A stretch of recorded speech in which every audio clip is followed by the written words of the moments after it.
It's a real joy to be here, actually, not least of all because Jim now owes me a favour, so I'm going to be cashing that in at some point, I'm sure, trying to find out what I can get him to do in return. But no, it's a real joy to be here. I looked up Julia Immonen, who was supposed to be here, and then saw that she's got this world record for rowing solo 3,000 miles across the Atlantic or something. I haven't got anything like that to say. In fact, one of my friends handed me their newborn baby, and I lasted about 5 minutes before I was like, oh, my arms ache, do you want your baby back? So Julia Immonen with her very strong arms, instead you've got me with my not so strong arms.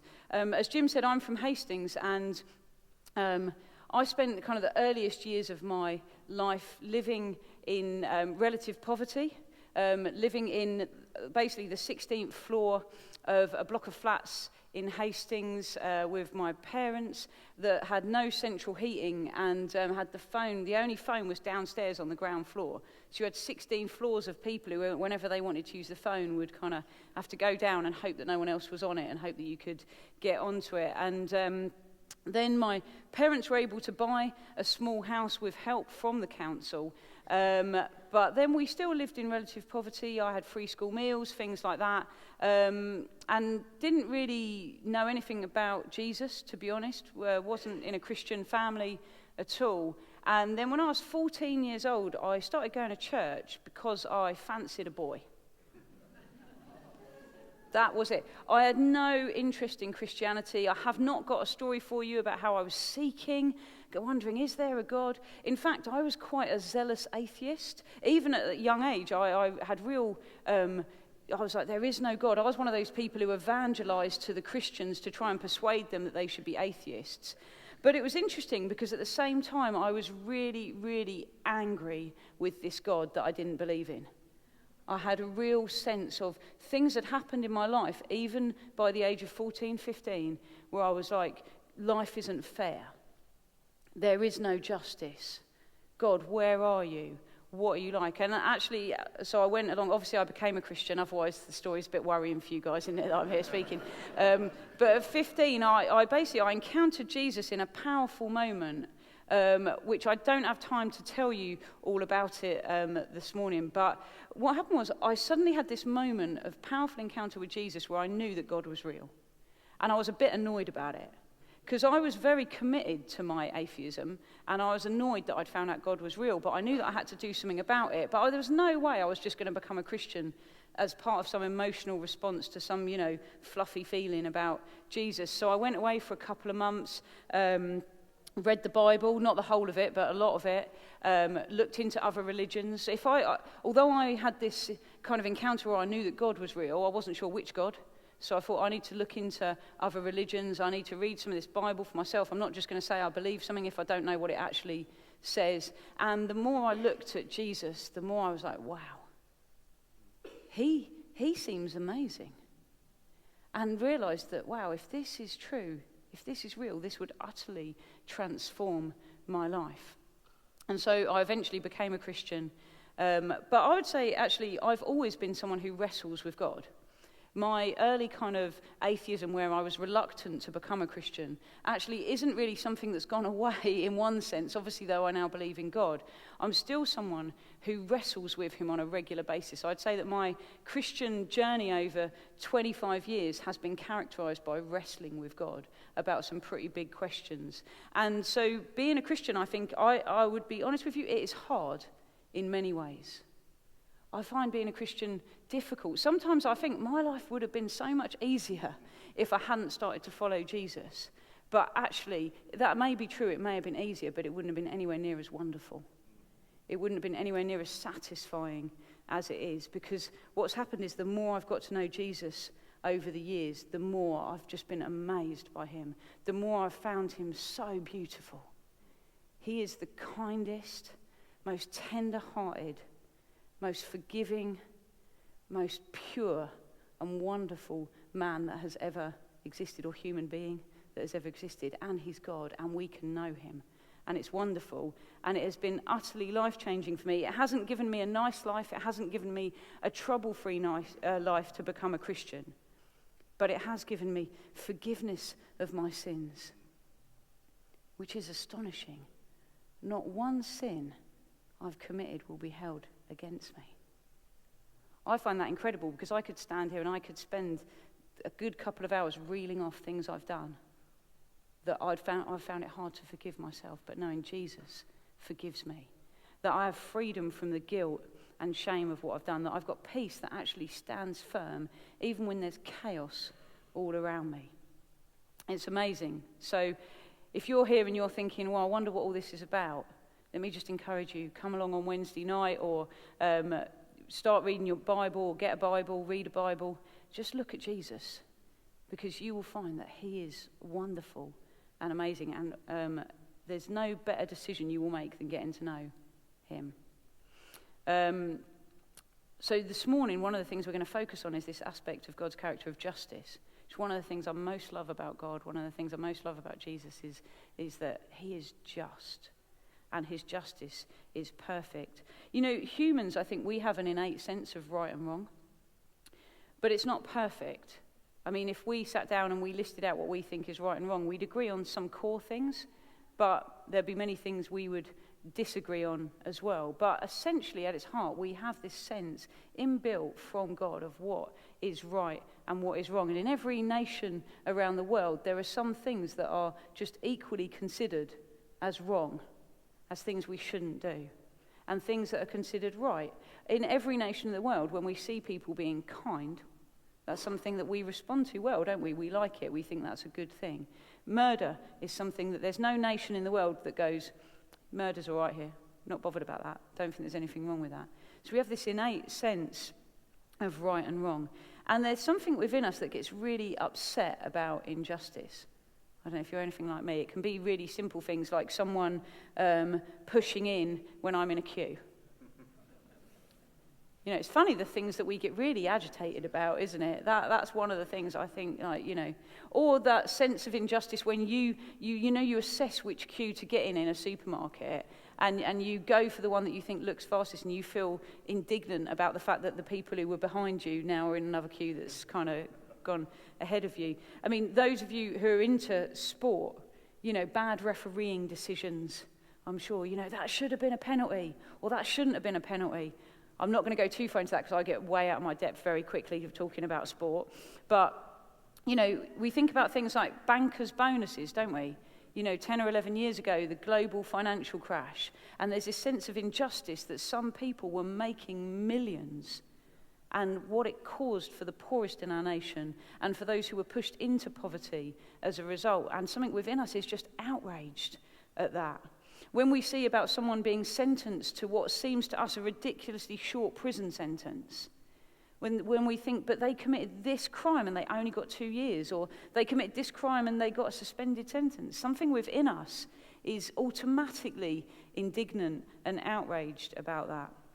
And injustice can actually ruin lives. There's a guy in Hastings who is homeless. I see him sometimes on the streets, talk to him occasionally. And his whole life has been wrecked by the fact that when he was younger, his young sister, a primary school-aged sister, was killed in a car accident. And the driver was quite a powerful guy, and he got away scot-free. And his whole life of then alcoholism, drug abuse, failed relationships, in and out of prison, and homelessness has actually all been rooted in this deep sense of bitterness about this injustice that has never been put right. His life has never recovered from this great injustice that was done to his family. Like I say, something within us, I think, rails against it, and we want justice when we're wronged. I do. Something in me. If I'm wronged, you just cry out for justice, don't you? But like I say, our sense of right and wrong isn't perfect, but God's is. And God is a God of justice. It's actually a core part of his character. In the Bible, in Deuteronomy 32, it says, he is the rock, his works are perfect, and all his ways are just. All his ways are just. Every single way of his is just. A faithful God who does no wrong, upright and just is he. In Isaiah 30, it says, the Lord is a God of justice. You know, unlike us, God is perfectly just. We tend to make excuses for ourselves and for other people. I can think of so many occasions, if I'm really honest with you, where I've wanted justice when I'm wronged, but I've wanted to be let off the hook when I'm the one who's done wrong. And sometimes it's exactly the same thing. I'm really annoyed that someone else has done this, and then I go, I think I did exactly the same thing. We have this sense of, sometimes even with our friends, you know this, I've got a friend of mine who cheated on her husband. And if you get into a conversation with me about that, I can give you all the reasons why her behaviour wasn't as bad as someone else who's done the same thing. Because she's my friend, and I care about her, and I've heard her story and her side of the story, so I feel a sense of like wanting to defend her, even though I can think of other people who've cheated. When someone's cheated against one of my friends, I want to show no mercy at all there. My standard goes up and down of justice depending who I'm talking about. God is not like that at all. God is completely different. He is not hard on some people and lenient on others. In his justice, he doesn't discriminate against some and not against others. He acts with equity to all. And that is wonderful. That is a wonderful thing, because it means we can totally trust the justice of God. We can completely trust him that he will do everything right and that his justice will be fair to everyone. Like I say, his justice is perfect. He knows not only what we do, but he knows the motive behind what we do as well. He's able to see it all and be perfectly just. The Bible assures us as well that one day he will bring justice. One day, there is going to be a day where perfect justice is unfolded and rolls out, and every wrong will be put right. I don't know about you, but I've got situations in my life where I have to live with the fact that there hasn't been justice. People who've wronged me, and I just have to live with the fact there's been no justice in this life now. But what the Bible promises me is that one day there will be justice. One day every wrong will be made right. And the Bible actually says that God is enthroned on justice. It says that it's the foundation of his throne. That's in Psalm 89, Psalm 97, some other places in the Bible. His very throne is founded on righteousness and justice. He loves justice. Psalm 33 says God loves justice. It's not something he's passive about. It's not something he's kind of thinking, oh yeah, well, I'll bring justice one day, when I get around to it. It's actually God cares passionately about justice. He loves justice. The Bible also says that he loves those who are just. That's in Psalm 37. And that he delights in justice in Jeremiah 9.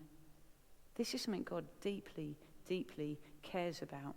And in Job 34 it says, it is unthinkable that God would do wrong, that the Almighty would pervert justice. It's unthinkable. And this is one of the things that actually makes Christianity unique among all the religions of the world, is that God is actually, the God that we worship is actually abundantly merciful, but also absolutely just. Jesus died on the cross for our sins. That was an act so that we could come into relationship with God in perfect justice. God didn't set aside his justice so that he could be merciful. It's really important that we understand that, because that is something that is distinctive about Christianity, that justice wasn't just swept aside and God poured out mercy. Actually, no, Jesus died so that the justice of God could be fulfilled. And you can learn more about that on Alpha. I don't have time to go into it in great detail today, but I'm sure on Alpha you will learn a lot more about that if you go along. Basically, at the cross, justice was delivered in full at the same time as mercy was extended to everyone. We often read Isaiah 9 at Christmas. If you've been in church any length of time, you've been to carol services, you'll often hear from Isaiah 9, we read the passage that says, unto us a child is born. And we focus on that bit about Jesus coming as a baby. Unto us a child is born, unto us a child is given. And it talks about he's a wonderful counselor, everlasting Father, Prince of Peace. These beautiful things. But sometimes we don't focus as much on what it says next, which is that of the increase of his government, there will be no end. His kingdom shall be established and upheld with justice and righteousness. It's really foundational, actually, to the Christian faith, this whole idea of justice. In Isaiah 42, it says this: "Behold my servant whom I uphold, my chosen in whom my soul delights. I've put my spirit upon him. He will bring forth justice to the nations." That's about Jesus. Jesus will bring justice for the nations. And do you know what? Because God is just, and because he loves justice, he calls those who follow him to care about justice as well. So if you're here and you're a Christian, whether you're a new Christian or whether you've been a Christian for decades, God is calling you to increasingly love justice, for it to be part of who you are. But you know what? This isn't an automatic thing. It's not like I stand here and say it and we all go, great, now we're all going to really care about justice. It doesn't happen by osmosis. In fact, we see often in the Bible, if we look through it, that God gets upset with people, including his own followers, when they don't really care about justice. We see that the people of God often abandon justice or neglect it, and even worse, sometimes they are directly responsible for bringing about injustice as well and acting unjustly towards others. If you've got a Bible, we're going to look at Isaiah 58. It'll come up on the screen if you haven't. I haven't put all the verses up, but just to set a bit of the context before we get to the verse I'm about to read. These are people who are saying to God, we've been fasting and you haven't been listening. We've been seeking after you, God. Where are you? And they're a bit annoyed about the fact that God doesn't seem to be responding in the way that they would like him to. And then God says, basically, you may be fasting, but at the same time as you're fasting, you are oppressing or exploiting your workers. And God says, verse 4, which isn't going to come up on the screen, says, you cannot fast as you do today and expect your voice to be heard on high. And then God says in verse 6, which is on the screen, is this not the kind of fasting I have chosen, to loose the chains of injustice and untie the cords of the yoke, to set the oppressed free and break every yoke? You see, we can actually look really outwardly religious. We can go through the motions of a lot of what looks like good spiritual activity. We can come to church every Sunday. We can even have a prayer time. We can read our Bibles. We can go to small group. We can learn to say the right things and to not say the wrong things. But actually, what the Bible tells us is that if you really know God, if you really seek after his heart, you will care about justice more and more. It's actually an inevitable thing as you gaze on the beauty of Jesus, the one who is perfectly just and who is going to bring forth justice for the nations, that you will care more and more about justice and about tackling injustice. Jesus had the same complaint about the religious people of his day. In Matthew 23, verse 23, he says, "Woe to you, scribes and Pharisees, hypocrites! You tithe your mint and dill and cumin, but you've neglected the weightier matters of the law, justice and mercy and faithfulness." And we can be in danger of this too. If we're not careful, there can be this disconnect between our kind of spiritual activity and what's actually going on in our hearts and our actions. We can think, well, I've ticked the box of prayer, I've ticked the box of worship, I've ticked the box of being kind of kind to the people I bump into at church on a Sunday, and feel like that's me set, I'm doing all right. But God is calling us to something much greater than that. And actually, it's not a heavy thing, it's a great joy. We get to be like God. We are told to imitate Jesus in the way he was, and justice is one of those ways in which we imitate him. Injustice bothers God. Bothers is a kind of weak word for it, really, isn't it? God is angry about injustice. And he calls us to be too. You know, there's a right kind of anger where we are supposed to get angry when we see injustice. The Bible actually says that justice is a joy to the righteous. It's something we should find great joy in.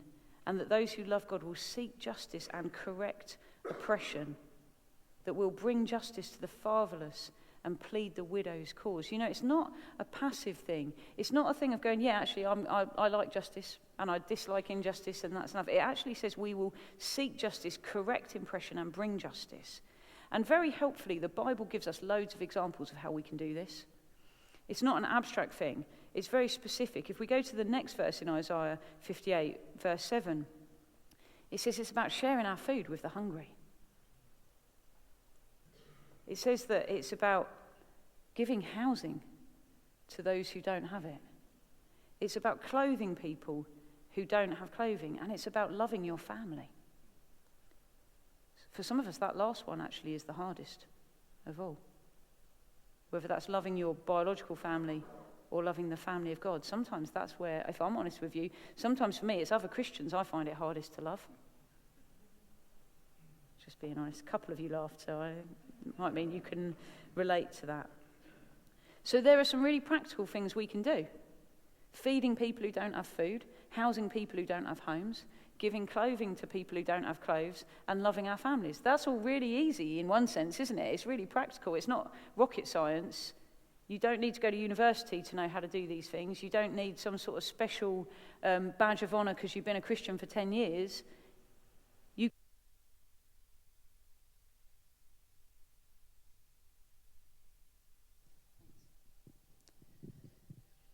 In Proverbs 31, it gives us some more examples. It says, speak up for the voiceless and for the rights of the destitute and the poor and needy. There's a role for us not just in terms of actually physically doing some things. That's very important that we do that. But also in speaking up when we see injustice. Not just not worrying about it, maybe because it's happening over there or it's happening to people and they're not me or they're not my friends. There's a role for us in speaking up for the voiceless and for the rights of the destitute, the poor and needy. And then in Jeremiah 22, this is from the Message version, it says this is God's message: attend to matters of justice, set things right between people, rescue victims from their exploiters. Don't take advantage of the homeless, the orphan, and the widows. So there's some stuff we're not to do. We're not to take advantage of other people. We're not to exploit other people. And there's some things we're to actively do, which is helping to set things right between people. You know, if you're a Christian here, we have a role as reconcilers between different groups of people who would disagree. And I think in our nation at the moment, we are in desperate need of reconcilers. People who will put things right between people. We're to rescue victims from their exploiters. Some examples of what this actually might look like in a practical sense is, I'll just give you, for example, if you're a child in this country born in poverty, do you know that odds are stacked against you from day one? You know, if you are born into poverty in this country and you are raised through your primary school years in poverty, it is likely to affect your health as an adult and as a child, but into adulthood. It affects your educational attainment. It can affect your job prospects. It can even affect your life expectancy. And where is the justice in that? That just by the family or the household or the nation that you're born into, your life chances are severely limited. Do you know, in March this year, the Children's Commissioner for England said that there are now about 100,000 children excluded from school each year.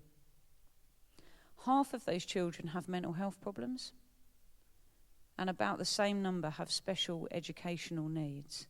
And if you're black, you're more likely to be excluded than if you're white. That's not just. It's not right that you are more likely to be excluded from school because you've got mental health problems. It's not right that you're more likely to be excluded based on the colour of your skin. It's not right that if you've got special educational needs, your chances of being excluded are so much higher. It says, the Children's Commissioner said that basically almost 8 out of 10 who are excluded come from vulnerable backgrounds in one way or another. And so your chances, if you grow up in poverty, you grow up in a vulnerable household, of being excluded from school are quite high. Much, much higher than if you grow up in a nice, stable family. And then do you know what? If you're in prison as a young person, if you're in a young offenders institute, 85% were excluded from school You see the correlation? Actually, your chances of being excluded are higher if you grow up in vulnerability. Then your chances of going to prison are higher if you've been excluded from school. And so on and so on. Your whole life can be set, actually, just by injustice in the system. One of the projects in my church that we're involved in that I absolutely love is a project called TLG, Transforming Lives for Good. It's an education mentoring program. And basically what it is, and if you're thinking, well, what difference can I make? How can I actually practically challenge injustice? Actually, there are some really easy ways you can do it. Some of the things I've mentioned, that feeding people who are hungry, that's one of the ways, housing people who are homeless. But in my church, there's a handful of people, just a small group, I think under 10 people, who each spend an hour a week with one child for the whole school year, just building up their confidence, helping them navigate school. And these are kids who are at risk of exclusion in primary school age. We're talking about 7-year-olds, 8-year-olds who are at risk of exclusion. As I've just explained, we know the trajectory that can lead to. And by spending an hour a week, TLG is helping 5,000 children across the country, a Christian charity, helping 5,000 children across the country at the moment. And 96% of teachers report that the children being helped by TLG are more settled in school as a result. Their life chances are changing. One 7-year-old that someone in my church has been working with over the last academic year went from being at risk of exclusion to saying, I think I want to be a police officer when I grow up. And I've realised, it's 7 years old, I've realised that if I end up getting thrown out of school, I'll probably never be able to do that. He'd suddenly been able to see this connection between what was going on in his life right now and his future prospects. And as a result, it had changed everything for him. And he's more confident. It's amazing. And that's just something small. That's an hour a week with the same child for a year that could utterly transform their life and bring justice where there's injustice. One of the things we've been doing in my church as well is speaking up on behalf of those who can't speak up for themselves. Now, my MP is Amber Rudd, and until recently, she was the Work and Pensions Secretary. Now, we've spent a long time building a relationship with her. So when she became Work and Pensions Secretary, I knew that God was in it. I knew that this was an opportunity for us as a church to speak to her about justice. So we were able to talk to her about even something that had happened where a food bank volunteer that we knew had a situation where a mistake had been made with her universal credit. She'd been overpaid. And because she is diligent and honest, she phoned up straight away. You can look a week in advance online, see what money you've got coming in. She saw she was going to be overpaid. She phoned up, so they said, no problem, we'll sort that out right away. Immediately sorted out. The next month, she looked at her what was due to come in, and it said nothing. She was due to get £404, and it said nothing's going in. She phoned up, thinking, well, it'll be all right. They sorted it out last month. How difficult, it's going to be fine. And she phoned up and said, you're underpaying me. And they said, oh, we're really sorry. You need to file a dispute. We can't sort that out instantly. See the injustice in that system? So being able to sit down with someone like Amber Rudd and tell her a story like that actually helps her to see how there's injustice built in to the system. Actually, to be able to say to someone like her who can make a difference, who can make change, do you know that if a claimant makes a mistake on their claim, they get penalised for it? Well, that makes sense, right? But if someone at the job centre makes a mistake on their claim and accidentally closes it whilst they meant to do something else, that claimant will then still have to wait 5 weeks for a payment because the job centre staff made a mistake. And I said to him, imagine being that member of staff at the job centre. How awful for you as well to know that by the accidental click of a button, you've caused someone to have no money for 5 weeks. And actually, as a result of conversations we had, and obviously many others as well, I'm not trying to say Hastings can take all the credit for this, but she made changes to universal credit. Now, not all the changes we want her to make, but she made some of them. She made some good changes that made it more fair than it was. Human trafficking is another example, and I know that Julia would have spoken a lot more about this than I have time to do. But part of what we've been doing in Hastings is, if we as a church believe that in a God of justice, and we believe that God cares about justice, then surely there's a role for us in helping those who have a job to bring justice, like the police. So when the modern slavery bill was passing through Parliament, through conversations we had with the police, we realised they were really ill-equipped to deal with it. They were facing increasing responsibilities to tackle slavery, whilst they were having their budgets slashed and their resources reduced.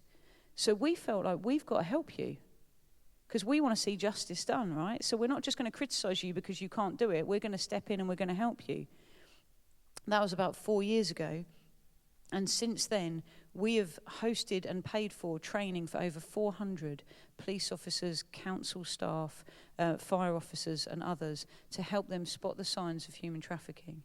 We've also facilitated training for over 100 of them to then run that training out through their organisations. Because we don't bring justice on our own. We do it in partnership with other people. So there's a role for us in helping and equipping others. And what's really interesting is that 4 or 5 years ago, police in Hastings very openly said, we don't really think human trafficking is an issue in this area. We're not sure whether it should be much of a priority. But since the church got involved in working with them, paying for stuff that they couldn't afford to pay for, coming alongside them and urging them to look at this more carefully, they've now identified more than 400 victims of slavery in Hastings and Rother alone in just the last 4 or 5 years. And if the church hadn't been involved, that wouldn't have happened. And they would say that to you. I'm not making that up. The police would say to you, it's because the church got involved and pushed us to do it. Do you know in Hastings they've now opened up a whole office dedicated to tackling human trafficking and modern slavery, and there are 16 different partner agencies that can work in that office, and the church is one of them. We work together because we want justice to be done, because we serve a God of justice. And what's been brilliant, when we've trained these 400 or so statutory staff, when we've trained them about this, we've always stood up at the beginning and made a point of saying, you might think it's odd that the church is involved in this. You might understand why the police is here, why the local authority are here, why the fire service are here, why the housing association's here. You may understand all of these things. You may wonder, what's it got to do with a church? And we're able to say it's because we believe in a God of justice, and we believe that he cares about every single person, that they're made in his image. And because we believe in a God of justice, and you guys are paid to bring justice, we want to help you to do that to the best of your ability. Now, some of these you might think, that sounds like, well, how can I do that? How can I do this? Well, let me just tell you, with the human trafficking thing in Hastings, we may have now trained these hundreds of officers. We may now have this office set up with the 16 partners where we're free to go and work there too. But actually that all happened because one woman in our church heard from God 12 years ago and would not let go of the vision and the passion that God had put on her heart. One woman in our church actually made that happen, by the grace of God, obviously. One woman, just one woman with a vision of the justice of God and the injustice of slavery, who would just pray and pray. And she gathered some of us and we prayed with her. And obviously there's a whole story of what's happened over those 12 years. But one woman actually who just loved Jesus and pursued his heart of justice for a particular group of people was able to bring about the training of 400 police officers and others. It's amazing, isn't it? So if you've got that sense in you where God's maybe spoken to you, even if it was many years ago, about an issue of injustice or about his heart for justice, don't let go of it. Be encouraged that at the right time, God will open up doors that will blow your mind. There'll be more than you could ask or imagine. You know, if you follow Jesus here, you get to bring justice. We get to bring justice actually in the same way that we would pray for the sick. It's a sign of the kingdom of God. It points to a God who is just and who delights in justice. And it points to a time that is coming when there will be perfect justice for everyone. When God's kingdom advances, actually justice should flourish. Just as when we walk into areas, we should see the sick healed. We should see an increase of love and kindness. We should see that people find forgiveness for their sins, but we should also see that people find justice and that justice comes. When Jesus started his ministry, he said, I've come to bring liberty to the oppressed. That's in Luke 4. And we get this amazing joy of partnering with him and doing it as well. I wonder if you're...